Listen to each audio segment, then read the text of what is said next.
आज के वीडियो में भारतीय अर्थव्यवस्था 1950 टू 1990 पार्ट 4 भारत का विदेशी व्यापार, विशेषताएं, समस्याएं एवं नीतियां, foreign trade off India, features, problems and policies के बारे में जानेंगे।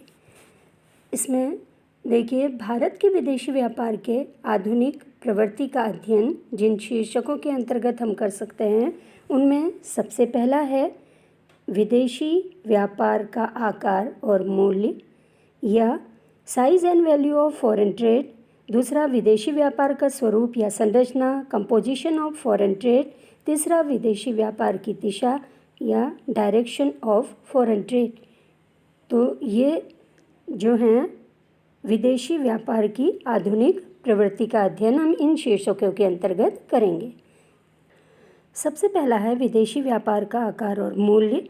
आयात निर्यात की गई वस्तुओं के मौद्रिक मूल्य को विदेशी व्यापार का मूल्य कहते हैं और भौतिक मूल्यों को कुल विदेशी व्यापार का आकार कहा जाता है।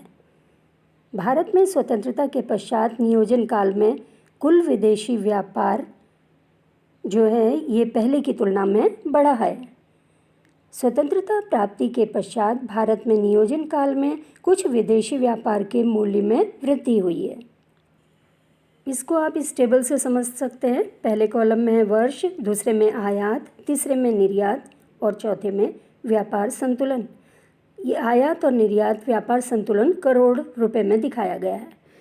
1950-51 के वर्ष में आयात 608 करोड़ का था और निर्यात 606 करोड़ का था और व्यापार संतुलन घाटे में था, -2 करोड़ का घाटे में था।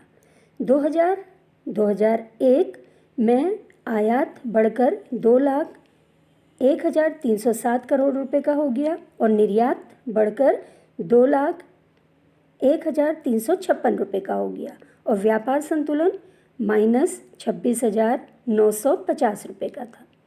इसी तरह से 2017-18 में आयात बढ़ गया, इसी तरह से निर्यात भी बढ़ गया, लेकिन व्यापार संतुलन भी बढ़ा है।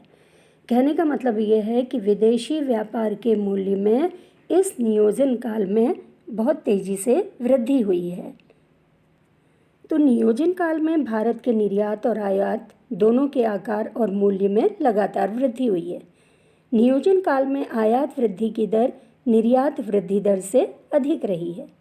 इसी तरह से नियोजन काल में भारत के व्यापार शेष की प्रतिकूलता में भी वृद्धि हुई है। विदेशी व्यापार का स्वरूप व संरचना। विदेशी व्यापार की संरचना से आशय आयात निर्यात की वस्तुएं एवं उनके प्रकारों से है। ब्रिटिश शासन के दौरान भारत के विदेशी व्यापार का स्वरूप औपनिवेशिक था। इस अवधि में भारत के विदेशी व्यापार में कच्चे माल का निर्यात होता था और निर्मित माल का आयात होता था।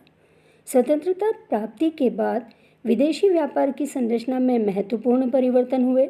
भारत के निर्यात में विविधता आई है। परंपरागत वस्तुओं के स्थान पर नए उत्पादन के निर्यात में क्रांतिकारी परिवर्तन हो रहे हैं, जैसे केमिकल्स, इंजीनियरिंग वस्तुएं, इसी तरह से दस्तकारी वस्तुएं, रत्न, आभूषण सहित इलेक्ट्रॉनिक्स और सॉफ्टवेयर उत्पादों का निर्यात कुछ वर्षों में तेज़ी से बढ़ा है। आयात में भी तेज़ी से वृद्धि हुई है। तो आयात में वृद्धि वाली वस्तुएं हैं जैसे पेट्रोलियम है, पेट्रोलियम पदार्थ है, इसी तरह से मशीनरी ये उपकरण, विद्युत उपकरण, इनका आयात जो है ये तेज़ी से बढ़ा है। यद्यपि भारत में पेट्रोलियम और पेट्रोलियम पदार्थ निकाले जाते हैं, लेकिन फिर भी मांग के कारण आयात तक भारत बना हुआ है। कुछ वस्तुओं का आयात कम हुआ है, जैसे रसायन और उर्वरक, खाद्य एवं संबंधित उत्पाद और विनिर्मित वस्तुओं का आयात पहले की तुलना में घटा है। विनिर्मित वस्तुएं, इसमें प्रमुख आयात चमड़ा और चमड़ा उत्पाद, जूट, वस्त्र और लोहा इस्पात आदि हैं। निर्यात व्यापार में परिवर्तन। कृषि पदार्थों के निर्यात के प्रतिशत में कमी आई है। स्वतंत्रता के पश्चात कृषि पदार्थों के निर्यात का कुल निर्यातों में प्रतिशत भाग कम होता जा रहा है। इसका मुख्य कारण है कि देश की जनसंख्या बहुत अधिक वृद्धि होने के कारण कृषि पदार्थों की घरेलू मांग काफ़ी बढ़ गई है। इसके कारण कृषि पदार्थ निर्यात के लिए उपलब्ध नहीं हो पाते हैं। इसी तरह से दूसरा है इंजीनियरिंग के सामान, चमड़े के सामान और हस्तकला के निर्यात में वृद्धि हुई है। तीसरा है परंपरागत वस्तुओं के निर्यात के प्रतिशत में कमी। जो परंपरागत वस्तुएं थी इनका निर्यात जो है पहले की तुलना में कम हुआ है। कुछ वर्षों में सर्वाधिक तेज़ी से बढ़ने वाले निर्यातक क्षेत्र हैं जैसे सॉफ्टवेयर, पेट्रोल, रत्न और आभूषण, मशीनें, उपकरण, दवाइयाँ या फाइन रसायन इसके अंतर्गत आते हैं। तो इनका निर्यात जो है पहले की तुलना में तेज़ी से बढ़ा हुआ है।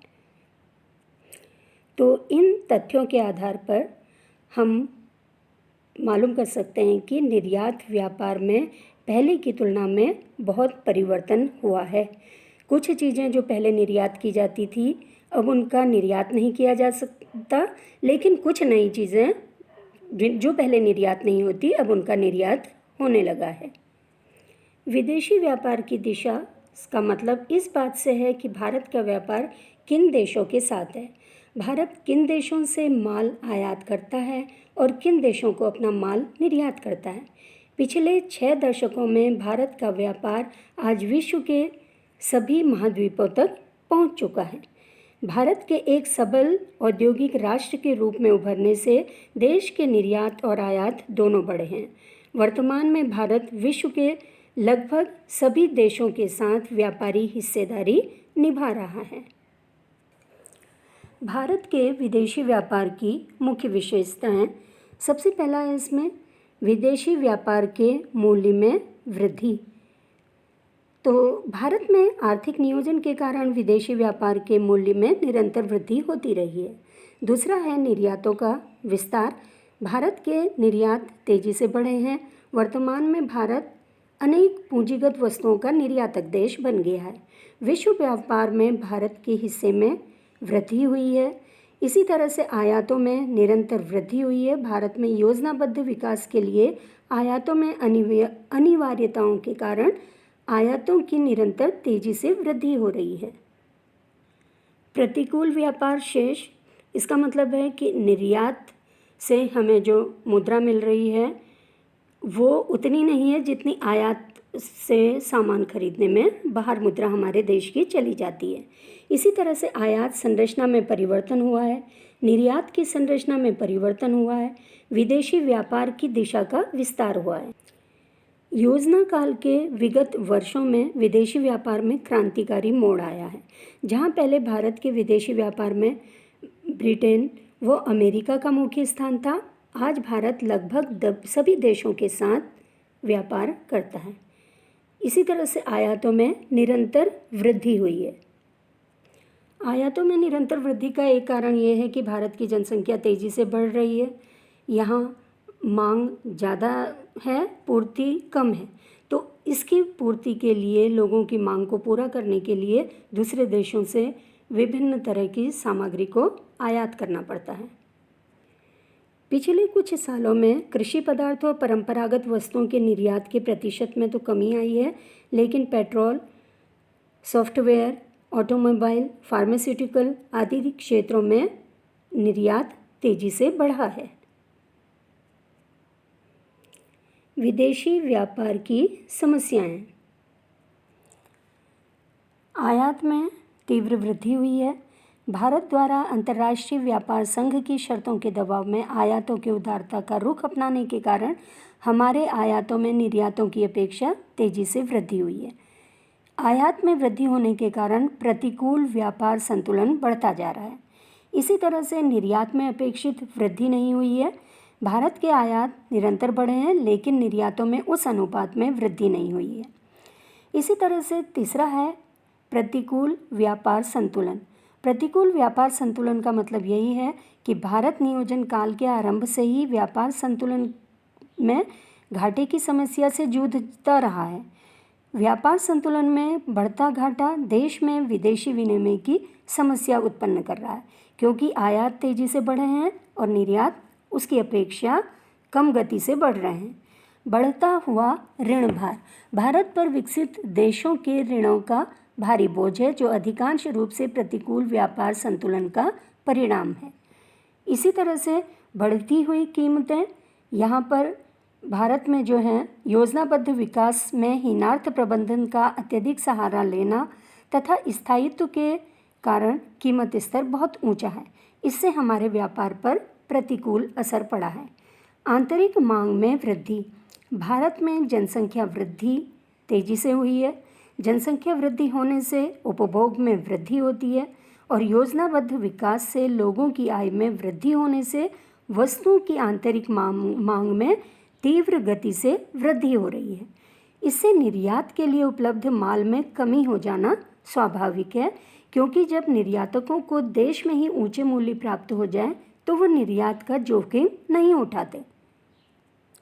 यही कारण है कि भारत से चाय, चीनी, सूती कपड़ा, जूट, वनस्पति, तंबाकू का निर्यात पहले की तुलना में बहुत घटा है। भारत में निर्यात को बढ़ावा देने के लिए सरकार के द्वारा बहुत सी कोशिश की जा रही है। इसमें सबसे पहला है निर्यात आयात बैंक की स्थापना। 1 जनवरी 1982 को सरकार ने निर्यात आयात बैंक की स्थापना की। इस बैंक का मुख्य कार्य निर्यात व्यापार को बढ़ावा देना है।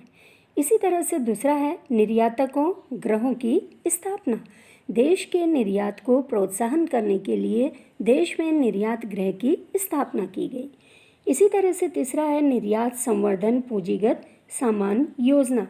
इसका मतलब है सरकार ने निर्यातों को बढ़ावा देने के लिए एक योजना आरंभ की है, जिसके अंतर्गत निर्यातकों को रियायती आयात शुल्क पर पूंजीगत वस्तुओं के आयात की अनुमति प्रदान की जाती है। इस योजना को EPCG या निर्यात संवर्धन पूंजीगत सामान योजना कहा जाता है। सरकार ने 1992 में नई आयात निर्यात नीति की घोषणा करके लाइसेंस प्रणाली को काफ़ी उदार बना दिया है और देश का निर्यात बढ़ाने के लिए मुक्त व्यापार को बढ़ावा दिया है। इसी तरह से निर्यात आयात बैंक की स्थापना की गई है। विभिन्न संगठनों की स्थापना की गई है निर्यात बढ़ाने के लिए। ये संगठन है जैसे विदेशी व्यापार संस्थान, आयात निर्यात सलाहकार परिषद, राजकीय व्यापार निगम, निर्यात संवर्धन परिषद, सूती वस्त्र निगम, जूट निगम, निर्यात आयात बैंक। इन संगठनों ने निर्यात बढ़ाने में बहुत योगदान दिया है। सातवां जो मुख्य सरकारी प्रयास है वो है विशेष आर्थिक क्षेत्र। 1 अप्रैल 2000 से प्रभावी विदेशी व्यापार नीति के लिए एक विशेष योजना लागू की गई। विशेष आर्थिक क्षेत्र इस योजना को कहा जाता है। भारत के निर्यात में जो धीमी वृद्धि है इसका मुख्य कारण है पहला, वस्तुओं के उत्पादन लागत का अधिक होना। भारतीय वस्तुओं की गुणवत्ता का निम्न स्तर। तीसरा, भारत के परंपरागत निर्यातों की विदेशों में कम मांग। विदेशों में इसलिए कम मांग है इन परंपरागत निर्यातों की क्योंकि विदेशों में मशीनों से ऐसी सामग्री तैयार हो जाती है जो कम मूल्य पर और टिकाऊ मिल जाती है उनको। इसलिए परंपरागत निर्यातों में जो वस्तुएं थी उनकी कमी है। अंतर्राष्ट्रीय स्तर पर भारतीय वस्तुओं का अपर्याप्त प्रचार। भारतीय वस्तुओं का प्रचार नहीं हो पाता अंतर्राष्ट्रीय स्तर पर, इसलिए निर्यात तेजी से नहीं बढ़ पाए हैं। भारतीय माल के आयात पर विकसित देशों द्वारा संरक्षण नीति अपनाया जाना। और छठा, विदेशों में भारतीय वस्तुओं की कड़ी प्रतियोगिता। भारतीय वस्तुओं के क्योंकि मूल्य बहुत होते हैं, मूल्य ज़्यादा होने के कारण विदेशों में इनकी मांग कम हो जाती है। भारत में निर्यात कैसे बढ़ाया जाए इसके संबंध में कुछ सुझाव हैं। पहला है निर्यातोन्मुखी उद्योगों को बिना किसी व्यवधान के वित्त, बिजली, कच्चा माल उपलब्ध कराया जाना चाहिए। दूसरा, उत्पादकता की मात्रा और गुणवत्ता में सुधार किया जाना चाहिए। निर्यातों के सुव्यवस्थित नियोजन की रणनीति अपनाना। चौथा, घरेलू उद्योगों की क्षमता का पूर्ण विदोहन करके इन्हें निर्यातोन्मुखी बनाने का प्रयास करना। पांचवा, कम उत्पादन लागत वाली वस्तुओं के निर्यात को प्रोत्साहन देना। इससे क्या होगा, अगर कम कीमत पर विदेशों में वस्तुएं पहुंचेंगी तो वो उसकी मांग करेंगे, और मांग अगर वो ज़्यादा करेंगे तो उससे भारत के निर्यात को बढ़ावा मिलेगा। निर्यात प्रोत्साहन के लिए सरकार को अनुदान की सुविधाएं देकर निर्यात को प्रेरित करना चाहिए। इसी तरह से जो उद्योग निर्यात कर रहे हैं उनको वित्त, कच्चा माल, बिजली आदि प्राथमिकता के आधार पर उपलब्ध करा दिया जाना चाहिए। विदेशी व्यापार नीति। केंद्र सरकार द्वारा विदेशी व्यापार नीति 2015 से 20 1 अप्रैल 1915 को घोषित की गई। इस नीति में make in India, skill India, digital India जैसे कार्यक्रमों को प्रोत्साहन देने के उपाय किए गए। इस नीति में वर्ष 2020 तक देश के निर्यात को 900 अरब डॉलर के स्तर तक ले जाने का लक्ष्य निर्धारित किया गया है। 1 अप्रैल 1915 को घोषित की गई विदेशी व्यापार नीति के जो मुख्य बिंदु हैं वो हैं, जैसे विशेष आर्थिक क्षेत्रों की इकाइयों को रियायतें देना, विश्व निर्यात में भारत की हिस्सेदारी 2% से बढ़ाकर 3.5% तक ले जाना, पूंजीगत सामान घरेलू उत्पादकों से ही खरीदने पर कुछ योजनाओं का जैसे EPCG योजना के अधीन निर्यात दायित्व 90% से घटाकर 75% किया गया। एडवांस ऑथराइजेशन के तहत किए गए आयात भी अब transitional product specific safeguard duty के अधीन आते हैं। निर्यात के मामले में बेहतर निष्पादन करने वाली इकाइयों को export house, star export house, star trading house, premier trading house आदि दर्जा अभी तक दिए जाते थे। इस वर्गीकरण को समाप्त करके अब 1, 2, 3, 4 और 5 स्टार एक्सपोर्ट हाउस के दर्जे दिए जाने का प्रावधान किया गया है। अगर विदेशी व्यापार नीति का पूरी तरह से पालन होगा तो देश से निर्यात ज़्यादा होने लगेगा और आयात धीरे धीरे कम होते जाएंगे, और ये स्थिति भारत की अर्थव्यवस्था को मजबूत करेगी। तो इस तरह आपने पूरे चैप्टर में देखा व्यापार का मूल्य, व्यापार की मात्रा, व्यापार की संरचना, व्यापार की दिशा, व्यापार के संतुलन के बारे में। व्यापार की मात्रा से मतलब है किसी देश के 1 वर्ष की अवधि के निर्यात आयात का योग व्यापार की मात्रा कहलाता है। व्यापार का मूल्य से मतलब है किसी देश के 1 वर्ष की अवधि के आयात और निर्यात के मौद्रिक मूल्य का योग व्यापार का मूल्य अथवा कुल विदेशी व्यापार कहलाता है। व्यापार की संरचना से मतलब है किसी देश की 1 वर्ष की अवधि में आयात और निर्यात की गई वस्तुएं व्यापार की संरचना कहलाती हैं। और व्यापार की दिशा से मतलब है ऐसे देश जिनके साथ व्यापार किया जाता है व्यापार की दिशा कहलाते हैं। और व्यापार संतुलन से मतलब है किसी भी देश की वस्तुओं के आयात और निर्यात के अंतर को व्यापार संतुलन कहा जाता है। इस तरह आपने पूरे वीडियो में भारत का विदेशी व्यापार, उसकी विशेषताएं, समस्याएं और नीतियों के बारे में जाना, और साथ ही योजना अवधि में भारत के विदेशी व्यापार में कितनी प्रगति हुई है इसके संबंध में जानकारी प्राप्त की। साथ ही भारत ने किन वस्तुओं का आयात करता है और किन वस्तुओं के आयात में कमी आई है, और किन वस्तुओं का निर्यात करता है और किन वस्तुओं के निर्यात में वृद्धि हुई है, इसका पूरा ज्ञान आपको इस वीडियो से हो गया होगा।